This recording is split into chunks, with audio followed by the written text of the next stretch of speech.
나눌 말씀은 마태복음 17장 20절, 누가복음 17장 5절에서 6절. 맞나? 틀릴 수도 있어요. 써놓고 보니까 왜 둘 다 17장이지 이런 생각이 드네. 일단 마태복음 먼저 읽겠습니다. 시작. 이르시되 너희 믿음이 작은 까닭이니라. 진실로 너희에게 이르노니 만일 너희에게 믿음이 겨자씨 한 알만큼만 있어도 이 산을 명하여 여기서 저기로 옮겨지라 하면 옮겨질 것이요 또 너희가 못할 것이 없으리라. 누가복음 읽겠습니다. 시작. 사도들이 주께 여짜오되 우리에게 믿음을 더하소서 하니 주께서 이르시되 너희에게 겨자씨 한 알만한 믿음이 있었더라면 이 뽕나무더러 뿌리가 뽑혀 바다에 그입이라 했을 것이요 그것이 너희에게 순종하였으리라. 아멘. 똑같은 장면인데 마태복음에도 있고 누가복음에도 있습니다. 이 사람들 사도들 얘기로는 믿음을 더해주세요. 믿음이 적습니다. 라고 이제 얘기를 한 건데 예수님은 있기만 하면 된다. 이렇게 얘기를 하셨어요. 크고 작고 문제가 아니라 아주 작아도 있기만 하면 된다. 근데 이제 이 오해가 될 만한 번역이라서 제가 지금 굵은 글씨로 써놨는데 너희 믿음이 작은 까닭이다 라고 번역을 해놨는데 개역개정판에서는 실제로 성경에 보면은 믿음이 작다라는 얘기는 없습니다. 불신 때문이다 이렇게 돼 있어요. 그래서 영어로는 because of your unbelief, 또 헬라어로는 아피스티아라고 그래서 피스티오 하면은 이제 믿음이란 뜻이고 앞에 아가 있으면 없다는 뜻입니다. 그러니까 믿음이 없는 까닭이라고 이제 번역을 했어야 되거나 또는 불신 때문이다 이렇게 번역을 해야 되는데 왜 이렇게 번역을 했는지는 잘 모르겠어요. 믿음이 작은 까닭이다라고 해서 우리는 믿음이 작아. 그래서 작아서 뭔가 잘 안 되는 거야. 라는 오해를 불러일으키고 있는데 실제로는 예수님 말씀도 작아도 있기만 하면 돼. 겨자씨만한 믿음만 있어도 돼. 사실 한국에서는 여러분 겨자씨 본 적은 없죠. 실제로 씨 본 적 거의 없을 거예요. 근데 겨자씨 굉장히 작습니다. 이게 씨야 할 정도로. 최근에 저희 막내가 자꾸 자기는 마당 있는 집에서 강아지를 키우고 싶다. 뭐 고양이를 키우고 싶다. 자꾸 그래서 너 정말 뭘 키워볼래? 그때 키워보겠대. 그래서 식물을 키워보자. 잘 꽂아갖고 집에 뒤져보니까 바질씨가 있더라고요. 바질씨를 이제 심어봤어요. 근데 바질씨도 엄청 작습니다. 조그만데 그거를 하나씩 해갖고 이렇게 휴지에다가 해서 싹을 틔운 다음에 심었는데 한 분도 이제 다이소 가서 조그만 거 사서 이렇게 심어봤는데 4개 심었는데 지금 하나만 나오고 있어요. 싹은 분명히 났는데 근데 이게 점점 자라고 있는 거는 분명하죠. 그 겨자씨만한 하나만 해도 역사한다고 되어 있습니다. 당장 역사하냐 시간이 걸리냐 그 차이는 있어요. 왜냐하면 씨앗 형태로 있으면 일단은 되긴 되는 겁니다. 근데 당연히 물 주고 자라고 하는 시간은 필요하겠죠. 근데 그거를 차치하고라도 자꾸 믿음이 작다라고만 얘기하는데 있기만 하면 열매는 당연히 열릴 수 있습니다. 그래서 큰가 작은가의 문제가 아니고 있냐 없냐의 문제인데 마가복음 4장 30절에 32절 보면 또 이르시되 우리가 하나님의 나라를 어떻게 비교하며 또 무슨 비유로 나타낼까? 겨자씨 한 알과 같으니 땅에 심길 때에는 땅 위의 모든 씨보다 작은 것이로되 심긴 후에는 자라서 모든 풀보다 커지며 큰 가지를 내나니 공중의 새들이 그 그늘에 깃들일 만큼 되느니라. 그러니까 씨라는 것 자체가 작죠. 씨가 크면 안 되죠. 물론 씨가 큰 것도 있습니다. 큰 것도 있는데 모든 생명체는 씨에서 시작합니다. 동물도 씨에서 시작했고 눈에 보이지 않을 정도로 아주 작은 씨에서 시작을 한 것이지 크게 시작한 게 아니고요. 하나님이 나무를 창조하셨을까요? 씨를 창조하셨을까요? 나무? 나무 먼저 만들고 씨를 하셨을까? 씨를 만들고 나무가 자라도록 하셨을까? 다시 얘기하면 닭이 먼저입니까? 달걀이 먼저입니까? 닭이 먼저인가요? 모르겠어요. 일단 동물 관점에서 보면 닭이 먼저입니다. 왜냐하면 하나님이 난자와 정자를 창조하신 게 아니라 아담과 하와를 창조하셨거든요. 그럼 성체를 창조하셨구나. 근데 식물은 또 큰 언급은 없어요. 그래서 어쩌면 식물은 씨를 창조하신 것일 수도 있고 성체를 먼저 창조하신 것일 수도 있습니다. 근데 아담과 하와를 창조하신 걸 보면 나무나 채소나 어떤 성체 먼저 창조하신 게 아닐까라고 생각은 됩니다. 자, 근데 어쨌든 지금 그 하나님의 창조는 뭐 C로 창조를 하셨든 성체로 창조하셨든 그거는 오직 한 번만 있는 이벤트고 다시 반복되는 이벤트는 아닙니다. 근데 그 후로의 모든 이벤트는 어떻게 됐습니까? C로부터 시작하죠. 그래서 C라는 것은 생명이 있기 때문에 C가 있으면 나오는 거고요. 없으면 안 나오는 겁니다. 제가 예전에도 한번 말씀드렸는데 제가 라오스 있을 때 마당에 아이들 놀으라고 모래밭을 만들어 놨거든요. 어느 날 거기서 식물들이 자라기 시작하는 거예요. 나는 한국에서 학교에도 모래밭 있었고 놀이터에도 모래밭 있잖아요. 거기 가운데서 막 식물이 막 엄청나게 자라는 건 처음 봤어요. 왜 자랄까요? 씨가 있으니까. 씨가 있으니까. 나는 없는 줄 알았는데 있었거든. 그게 처음부터 있었든 아니면 어디서 중간에 들어왔든지 간에 씨가 있으면 열매가 나오는 거고요. 씨가 없으면 열매는 안 생기는 겁니다. 그래서 씨가 작으냐 크냐 그거 가지고 그럴 게 아니고 수박에 비하면 수박씨는 얼마나 작습니까? 그러니까 내가 지금 믿음이 작냐 뭐 크냐 이거 문제가 아니고요. 있냐 없냐라는 문제인데 그럼 또 이제 다른 고민이 생겨요. 나는 믿음이 없는 것 같아. 이런 느낌적인 느낌을 우리가 자꾸 혼동하는데 있고 없고는 여러분의 느낌과 상관없습니다. 제 지갑에 지금 얼마 있을 것 같아요? 느낌상 얼마 있습니까? 그거랑 내 지갑에 있는 돈이랑 상관이 없어요. 그렇죠? 내 안에 믿음이 있느냐 없느냐는 내 느낌과 상관이 없습니다. 여러분 사랑이 있습니까? 사랑 없는 사람이 어디 있어? 다 사랑이 있지. 근데 많으냐 적으냐 하면 우리 할 말 없지만 사랑이 있느냐 그러면 있긴 있잖아요. 믿음도 마찬가지입니다. 있긴 있어요. 우리가 어떤 특정 상황에서 믿음보다 불신이 더 커서 혹은 의심을 더 많이 하기 때문에 나는 믿음이 적어. 근데 믿음이 적다는 건 뭐 문제가 아니라고 그랬죠. 키우면 되는 거니까. 믿음이 있느냐 그러면 있다고 얘기하는 것이 맞습니다. 육신의 감각으로 우리의 믿음의 존재 여부를 확인할 수 있다 없다? 없어요. 그래서 오직 하나님의 말씀만 우리에게 믿음이 있느냐 없느냐를 얘기하는데 우리가 아주 믿음의 수준을 낮춰서 우리가 온전한 믿음을 뭐 가능성 100% 이렇게 본다면 우리에게는 가능성 1%라는 믿음도 분명히 존재하는 겁니다. 물론 99%가 의심이기 때문에 역사를 못할 뿐이지 우리가 믿음이 있느냐 없느냐 하면 대부분 있습니다. 그러니까 여기 나와 있잖아요. 그러니까 예배 나와 있잖아요. 물론 예배에 나올 때 뭐 다른 사람의 성화에 못 이겨서 또는 강압에 어쩔 수 없이 또는 그냥 습관화돼서 나올 수도 있겠지만 우리가 하나님의 말씀을 듣고 예배하고 찬양하고 한다는 것 자체는 아주 작지만 믿음은 있습니다. 그리고 이거는 확률로 따질 수가 없어요. 제가 저희 막내가 요새 되게 심심해해요. 왜 심심하냐 그랬더니 쇼츠 볼 걸 다 봤대. 하루 종일 보거든요. 아침에 일어나면 쇼츠 보고 있고 잠깐 뭐 하면 쇼츠 보고 있고 계속 그거 저도 한번 봤더니 시간 가는 줄 모르고 꼬리에 꼬리를 물고 계속 나오더라고요. 그래서 이제 볼만한 거 다 보고 계속 반복되니까 이제 심심한 거야. 그래갖고 둘이서 카탄이라는 게임을 합니다. 둘이서 하면요 굉장히 좀 재미가 떨어져요. 지금까지 한 20번 정도 했거든요. 어저께 드디어 막내가 흥미를 잃었어. 왜냐면 한 번도 아빠를 못 이겼어. 내가 일부러 좀 져줘야 되는가 이런 생각도 했는데 그러면 또 안 되잖아요. 그 승부는 비정한 것이고 세상은 불공평한 것입니다. 그래서 끝까지 제가 이겨줬더니 어저께는 이제 재미없다 이러더라고요. 근데 카탄을 해보면 주사위를 굴리는데 확률적으로 두 개의 주사위를 굴려서 제일 많이 나오는 게 7입니다. 합쳐서 7이 되는 게 제일 확률적으로 높아요. 근데 정말 그대로만 되자고 안 되죠. 확률은 그냥 확률일 뿐이고 인생살이는 사실 확률이 아닙니다. 자, 제가 지금 눈을 깜빡일 확률은 몇 %일까요?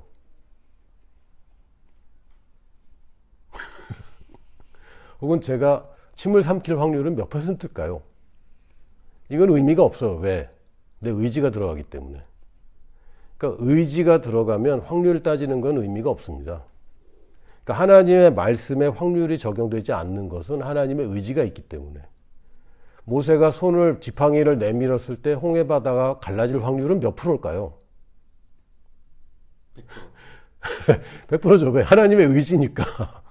그걸 하나님이 하겠다는 거니까 거기에 아니 그렇게 될 확률이 몇 프로나 될까? 이런 거는 의미가 없어요.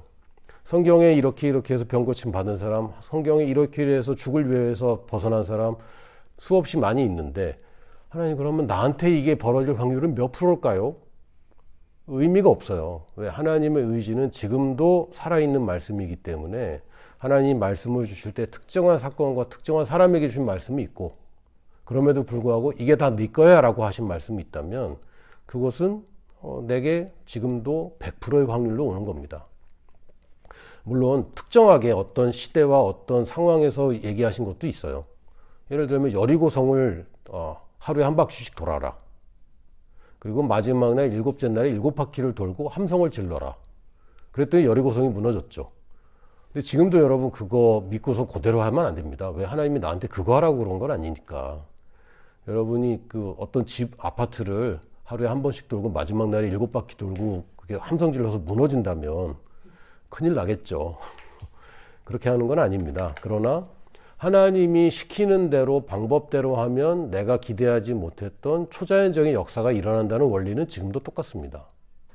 그래서 우리가 가능성 따지고 확률 따지고 이러고 있는데 사실은 지금 그렇게 접근할 게 아닌 거예요. 여러분 가능성으로 따지면요. 안 될 것들이 되고 있고 될 것들이 안 되고 있는 게 우리 현실 아닙니까? 몇 프로라는 가능성으로만 우리 인생이 되는 게 아닙니다. 그럴 때 우리는 어떻게 하느냐? 믿음으로 대처하면 믿음은 늘 100%까지 수렴합니다. 왜? 하나님의 말씀이기 때문에 내가 믿음을 몇 %의 가능성까지 끌어올릴 수 있는가? 우리 100%까지 다 끌어올릴 수 있습니다.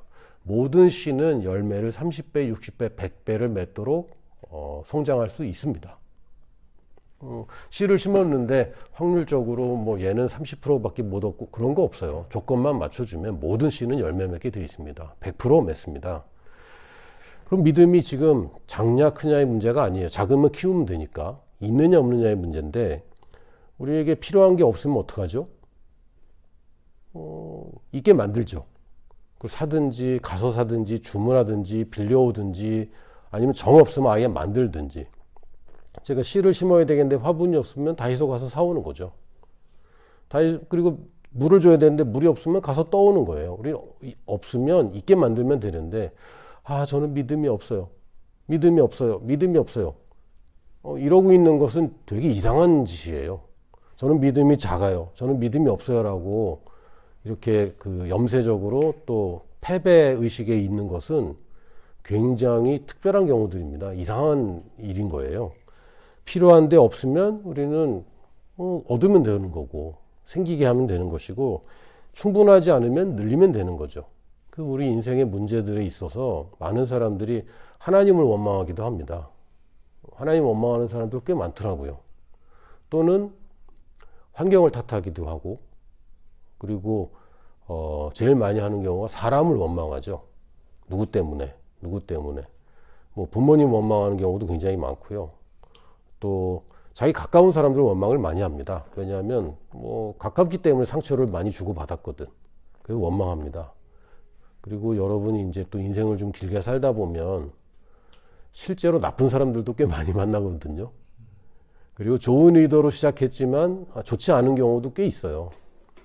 그 친구들 보증 서지 말라 뭐 이런 얘기 하는 게 실제로 그런 일들이 벌어집니다. 배신당하기도 하고 믿었던 사람들이 안 되기도 하고. 사실 한국 사람들 정말 많이 배신하거든요. 예를 들면 언제 한번 밥 같이 먹자.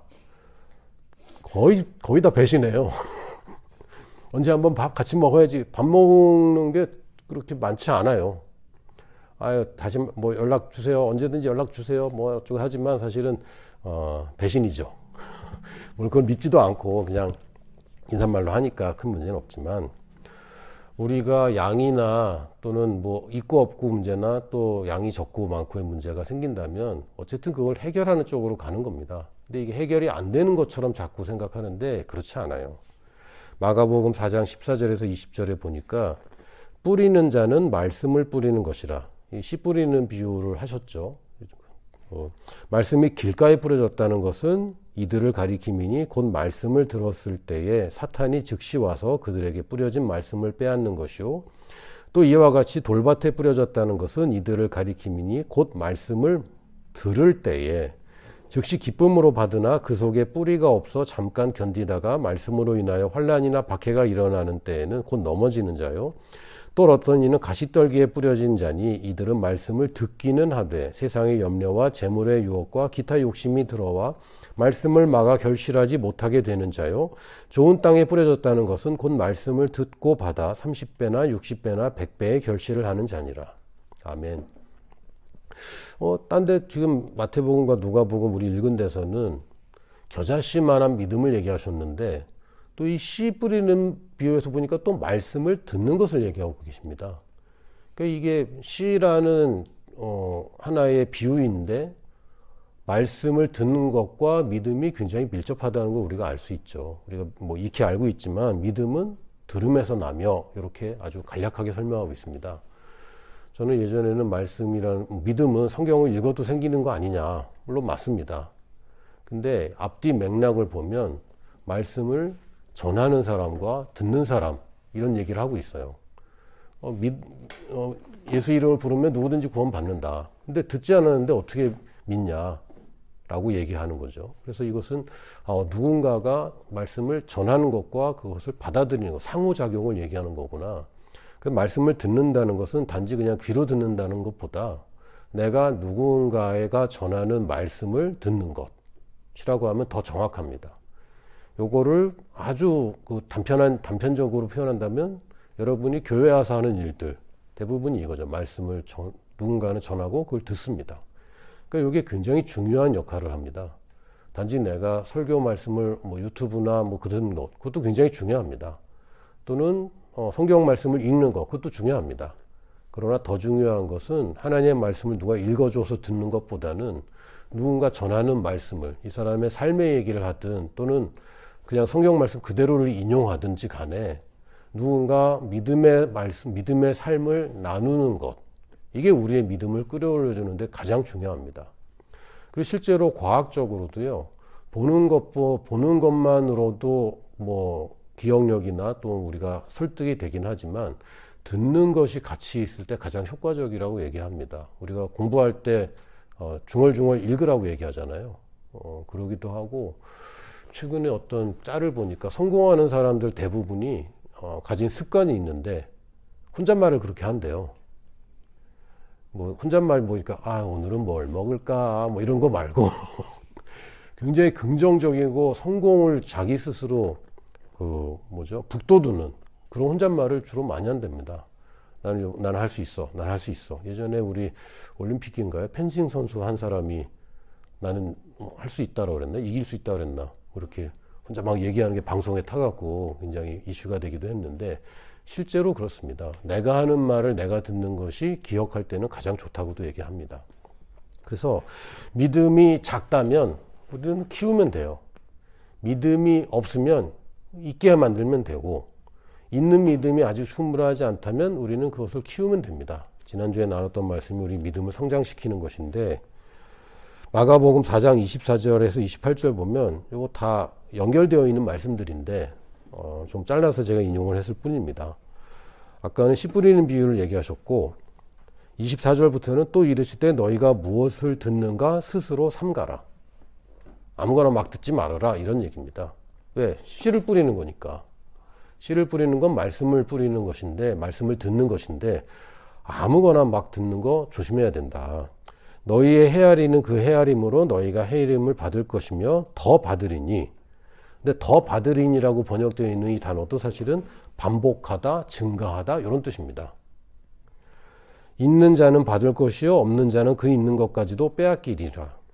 또 이르시되 하나님의 나라는 사람이 씨를 땅에 뿌린 것 같으니 그가 밤낮 자고 깨고 하는 중에 씨가 나서 자라되 어떻게 그리 되는지를 알지 못하느니라. 땅이 스스로 열매를 맺되 처음에는 싹이요 다음에는 이삭이요 그 다음에는 이삭에 충실한 곡식이라. 조금 번역도 좀 어렵고 사실은 이거 이해하기가 헤아림, 너희의 헤아리는 그 헤아림으로 너희가 헤아림을 받을 것이요. 되게 좀 어려운 말이기도 하죠. 근데 헤아림이라고 하니까 조금 애매한데 그 헬라어로는 이게 메트로라는 단어고 미터라는 이제 영어로 변하면 미터가 됩니다. 이게 영어로 번역은 메저, 재다, 이렇게 측량하다 이런 뜻입니다. 너희가 헤아리는 그 헤아림으로 너희가 측량하는 그 측량함으로 너희가 측량을 받는다. 이게 도대체 뭐죠? 근데 이것만 얘기하면 이제 어렵고요. 너희가 재보는 그 재본 것으로 너희가 재는 것을 당한다. 이건 다르게 보면 내가 이 사람을 판단하면 나도 판단받는다. 혹은 뿌린 대로 거둔다. 이런 식으로 갈 수도 있는데 단지 그냥 내가 받고 싶은 대로 다른 사람한테 잘하라 라고 번역하기에는 문맥에 맞지 않습니다. 듣는 것을 주의해라 그랬고 이거를 너희가 잘 판단해서 잘 들으면 결국 그것이 역사한다 이렇게 의역할 수 있습니다. 근데 아무거나 막 심으면 아무거나 재보지 않고 막 들으면 그게 막 커지는 거예요. 그래서 내가 잘 측량해서 잘 봐서 잘 구별해서 잘 심으면 많이 심으면 사실은 그걸로 네가 측정이 되는 거야. 사실은 심는 대로 너희가 말씀을 많이 듣는 대로 심는 대로 그것이 측량된다. 그러니까 내가 만약에 쌀을 10개 심으면 그것에 똑같은 결과의 측량을 내가 추수할 겁니다.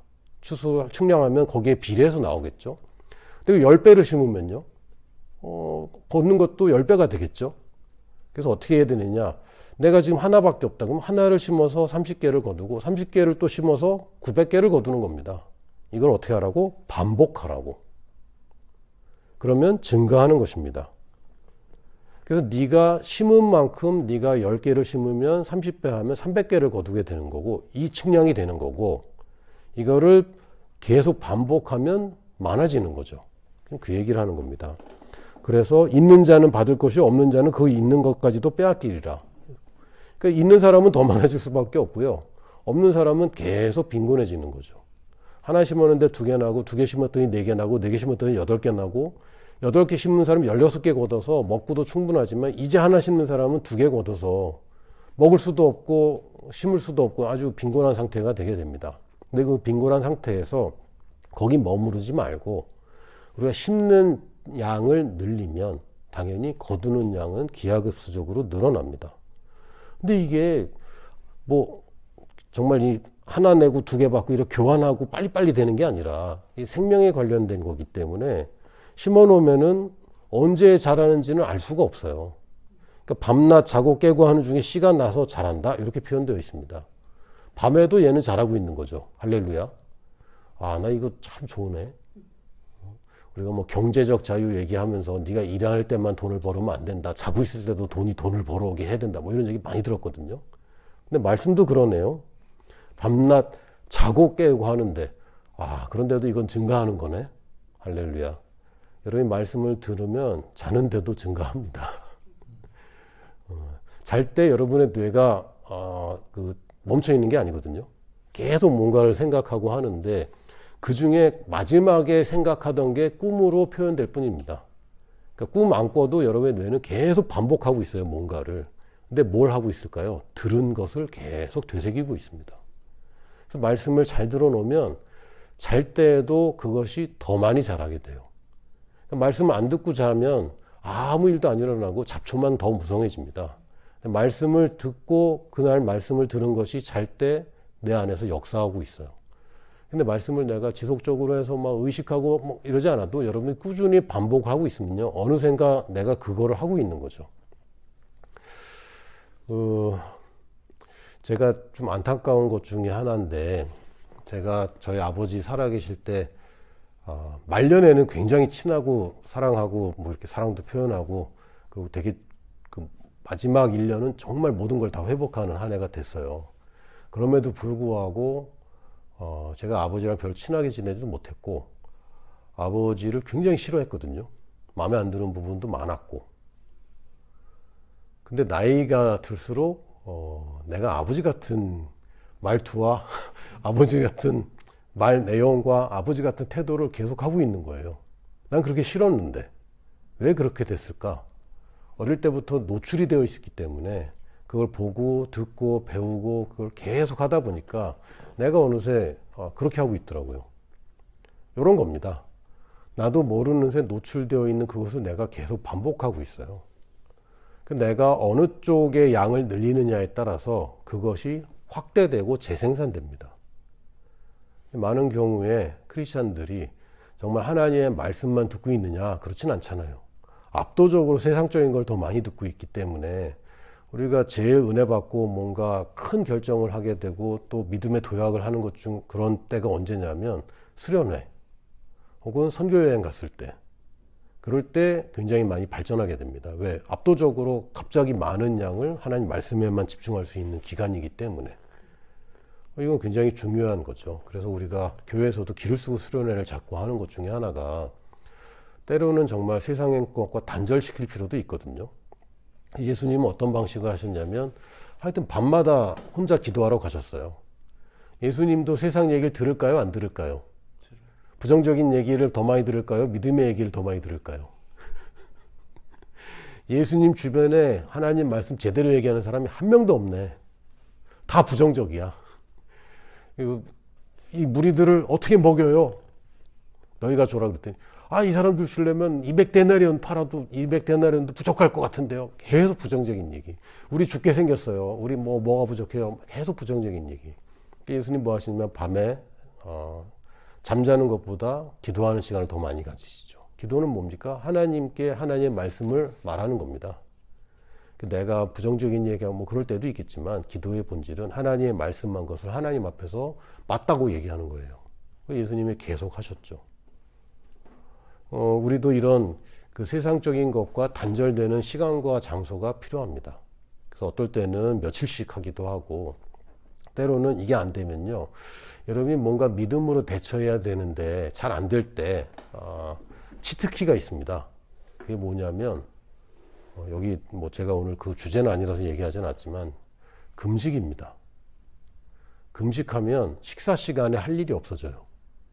그 식사 시간만큼 내가 말씀에 집중할 수 있는 시간을 아무리 바빠도 밥 먹거든요. 그럼 바빠갖고 세 끼를 굶었다. 그럴 일 거의 없잖아요. 근데 그때 세 끼를 굶어버릴 수 있는 거죠. 그러니까 아무리 바빠도 내가 씹는 양을 늘릴 수 있습니다. 금식을 함으로. 거기다가 금식을 하면 처음에는 배고픈 생각밖에 안 드는데 뇌도 집중이 잘 안 돼요. 그런데 이 육신이 약해져서 영적인 것은 더 힘이 있어집니다. 그래서 금식을 40일 동안 하고 이런 생각을 하지 마시고, 때로는 내가 이거 뭔가 좀 내가 바꿔야 되겠다. 내가 지금 뭔가 세상적인 것에 완전히 홀려 있는 것 같다. 그럴 때는 금식을 하는 것도 굉장히 좋습니다. 금식은 하나님께 떼쓰는 게 아닙니다. 하나님께 밥을 안 먹고 굶으면서 자기를 학대하면서 하나님 나를 좀 제발 도와주세요라고 막 떼쓰는 게 아니고 내 육신을 쳐서 복종시키는 겁니다. 왜 이런 일이 벌어지냐면 압도적으로 세상에서 부정적인 얘기를 많이 듣고 있는 게 현실이기 때문에 우리가 이런 시간을 가져야 되는데 그게 잘 안 될 때 우리가 금식을 하는 것도 굉장히 좋습니다. 자, 여기서 중요한 것은 믿음을 키우려면요, 다른 게 아닙니다. 반복입니다. 반복. 저 지난주인가 지난주에도 얘기했지만 아이들 크는 거 보니까 얘가 언제 이렇게 컸지? 이런 생각이 드는 거예요. 특히 제 큰아들이 이제 교회를 좀 옮기고, 원래 섬기던 교회에서 다른 교회로 옮기는 이유 중에 하나는 그 교회에 청년들이 합숙을 하고 있어요. 그리고 이 청년들이 요르단에도 1년 동안 단기 선교 팀이 또 운영되고 있어서 거기 보내려고, 그러다 보니까 그 교회에서 원래는 한 9월이나 10월쯤에 이제 요르단으로 1년을 단기 선교를 가려고 계획 중인데 잘 모르는 상태에서 할 수 없으니까 그냥 빨리 합숙을 시작하면 좋겠다, 이렇게 얘기를 해줘서 4월 말에 이제 합숙을 들어가게 됩니다. 갑자기 얘가 이제 우리 집을 나가는 거죠. 짐 싸서. 가끔 보긴 하겠지만, 이제 내가 집에 데리고 있는 기간이 한 달밖에 안 남은 거예요. 갑자기 커버린 거죠. 여러분, 갑자기 크는 게 있어요? 없어요, 사실은. 매일 먹은 게 다 성장을 한 거고, 매일매일 한 것이 내가 된 겁니다. 그래서 매일매일 하는 것을 우리가 바꾸지 않으면 앞으로의 인생도 과거랑 별 다르지 않습니다. 나는 지금 평생 믿음이 없는 생활을 했다면, 믿음이 더 있으면 좋겠다고 생각한다면 어제와 다른 일을 시작해야 됩니다. 반복적으로 해야 될, 특히 믿음에 관계해서 세 가지는 반복적으로 듣는 것과 안 듣는 것을 여러분이 시작해야 됩니다. 반복적으로 안 듣는 것도 중요해요. 왜? 너희 듣는 것을 삼가라 그랬거든요. 안 듣는 것도 필요합니다. 내가 듣고 있는 것이라면 여러분이 이제 안 듣기로 결정해야 되는 거죠. 예를 들면 뭐 쇼츠, 예를 들면 릴즈 이런 거를 내가 줄이는 거 쉽지 않을걸요. 근데 또 안 보게 되면 또 안 보게 돼요. 왜? 관심이 없어지거든.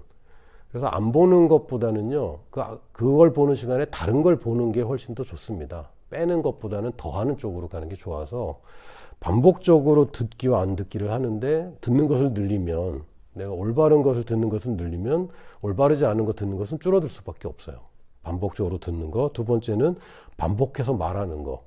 여러분이 자연스럽게 하나님의 말씀이 그냥 입에서 나오지 않는다면 의도적으로 시작을 해야 됩니다. 그래서 고백 기도집을 하셔도 좋고, 혹은 그냥 말씀을 암송하는 것도 좋습니다. 특히 여러분에게 가장 필요한 말씀이 뭘까요? 임산부에게 가장 필요한 말씀이 뭘까요? 임산부가 아기 낳기 전에 무서울까요? 자신만만할까요? 내가 자신만만한 임산부 내가 본 적이 없어요. 늘 두렵습니다. 늘 두렵고 기대되기도 하면서 두렵기도 하고. 어떤 말씀이 필요할까요? 말씀이 필요 없을까요? 당연히 필요합니다. 직장인에게 가장 필요한 말씀이 뭘까요? 사업하는 사람은 말씀이 필요 없을까요? 대학 신입생은 무슨 말씀이 필요할까요? 다 필요합니다. 내 아이의 아빠는 말씀이 필요할까요? 안 필요할까요? 당연히 필요합니다. 근데 우리가 그걸 안 듣고 고백 안 하고 있다면 지금 그 믿음이 씨앗 형태로 그대로 있는 거예요. 그대로 있어서 안 자라고 있어 믿음이 없는 줄 착각하고 있는데도 키우지 않고 있기 때문에 지금 어제와 같은 1년 전과 똑같은 그 믿음 상태로 문제를 지금 직면하고 있는 겁니다. 그리고 마지막으로는 반복해서 행동하는 것. 여러분 말씀이 중요하다고 믿으면 뭘 해야 되죠?